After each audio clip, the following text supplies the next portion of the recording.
তো গাইস আজকে থেকে আর আমি ভিডিও বানাবো না, ফেসবুকে আপলোডও করবো না। ইনস্টাগ্রামে তো কম কমই অ্যাক্টিভ থাকি।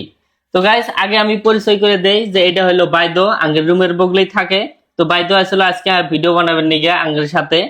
তো আঙ্গের পরিস্থিতি দেখে এরা বাইদ মনে মনে ভাবতেছে যে আমিও ভিডিও বানাবো না। কারণ এরকম একটা সিচুয়েশন আছে, আগে কিন্তু 1 মিলিয়ন ভিউ চলি হেলা $30 থেকে $35 আরামসে পাওয়া গেছে। আর বর্তমানকার ডেটে 1 মিলিয়ন ভিউ চলি হেলা $6 দেয়, $6, $5, $9 এবার করে দেয়। খালি এটা কিন্তু আমার সাথে না, সবের সাথে এই প্রবলেমটা হইতেছে। প্রবলেম না এখন ফেসবুকের আপডেট, না ফেসবুকে ইচ্ছে করে দিতেছে, ওটা এখনো জানা নাই। হয়তো 2 দিন পরে দিশা পাওয়া যাবো। তো আমি এখন মূল ঘটনাটা আপনাদেরকে কই। তো আজ থেকে 4-5 দিন আগে আমি ফেসবুকে কন্টেন্ট মনিটাইজেশন পেলাম। তো আমি ওটা সেট করলাম। সেট করার পরে আমি দিনে ভিডিও আপলোড দিলাম। তখন 1 মিলিয়ন ভিউজ হলো। 1 মিলিয়ন ভিউসে আমাকে দিল $6। তো আমি দেখে এত আচরিত, ভাবা কোনে $35-40 আর কোনে $6। তো আমি বললাম না, গ্লিচ হয়েছে বানি, কদিন পরে ঠিক হবো বানি। তারপর আবার আরেকটা ভিডিও আপলোড দিছি, ওটা তো আবার আরেকটা দিলাম, ওটা তো সেম কন্ডিশন, পয়সাই দেয় না। 5 মিলিয়ন ভিউসে দিছে মাত্র $30। আর আগে 5 মিলিয়ন ভিউজ গেলি হেলা বহুত টাকা দিছে, বহুত কোয়া চলে না। তো এরকম করে আমি এখন মানে এরকম হয়ে গেছে সিচুয়েশন, মানে আমি কন্টেন্টই ভাবে হারাইতেছি না যে আমি ভিডিও দিমু না নাই। আমি কন্টেন্ট ভাবলি হেলা আমার মাথার মধ্যে আসি না যে কি কন্টেন্ট বানাবো। কারণ আমার একটাই খেয়াল যে এখন যদি আমি রাজমিস্ত্রি জোগালি করি তাও আমি ভালো করে চলবার পাবো না। কারণ আমি 2-3 মাসে এত পরিমাণে পয়সা পাইছি আর এত পরিমাণে খরচা করছি। এবং যদি আমি 3 মাস রাজমিস্ত্রি জোগালি করি, আমি 1 মাসেই ভালো করে চলবার পাবো না। কারণ সোর্সটা এখন খরচা করার সোর্সটা এখন বেশি হয়ে গেছে, এখন আর্নিংটাও কমায় আসলো।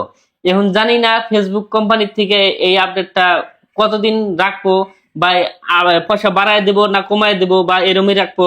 যদি কমায় দেয় তাহলে কিন্তু আমি আর ফেসবুকে এইভাবে কন্টিনিউ করে ছোট ভিডিও আপলোড করবো না। তো আমি এখন ইউটিউবে কিন্তু কোনোদিন পয়সা কম দেয় না, অনেক ধাসু পয়সা দেয়।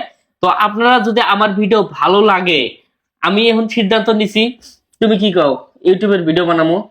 আমি তো পুরা টিম মিলে আমরা বাইদ উদাহরণের সাথে থাকবো, পুরা টিম মিলে আমরা সিদ্ধান্ত নিছি। তো পুরা টিম আমার সাথে নাই, তো আমরা সিদ্ধান্ত নিছি যে আমরা ইউটিউবে এখন ভিডিও দিবো। তো ইউটিউবের নাম, ফেসবুক পেজের নাম যেটা, ওটাই ক্রেজি মাসুম আছে ইউটিউবে। তো 14,000 মতো সাবস্ক্রাইব আছে। ওটার মধ্যে আমরা কন্টিনিউ করে প্রতিদিনই আমরা একটা করে লং ভিডিও দেওয়ার চেষ্টা করবো। তো আর ফেসবুকে তো কোনোদিন পয়সা কমায় না, ওটা তো আর বেশি পয়সা দেয়। যত বড় ভিডিও বানানো যায় অত বেশি করে পয়সা দেয়। তো বাইদ, আপনি কি এখন কি ভিডিও বানাবেন না বাদ দেবেন? যদি শুরু করছি তো আমার বানানি লাগবো, দেখুন এখন বাদ দিয়ে দিলে আমি খারাপ করবো।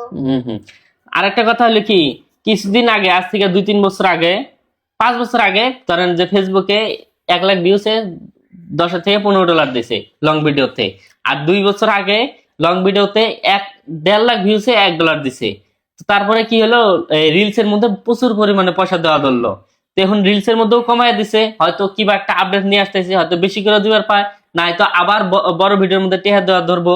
এখন বড় ভিডিওর মধ্যে টেহা দিক আর না দিক ওটা ফারাক পড়ে না, কিন্তু আমরা বড় ভিডিও বানামু। যদি এখন ভিডিও বানান ধরছি, বড় ভিডিও বানামু, ইউটিউবে আপলোড করবো, সাথে 2-3 দিন পরে ফেসবুক পেজেও আপলোড হয়ে যাবো, কোনো টেনশন নাই। আপনারা মন কোনোদিন হালকা করবেন না যে আমরা ফেসবুক থেকে উঠে যাবো একবারে, নাকি কও?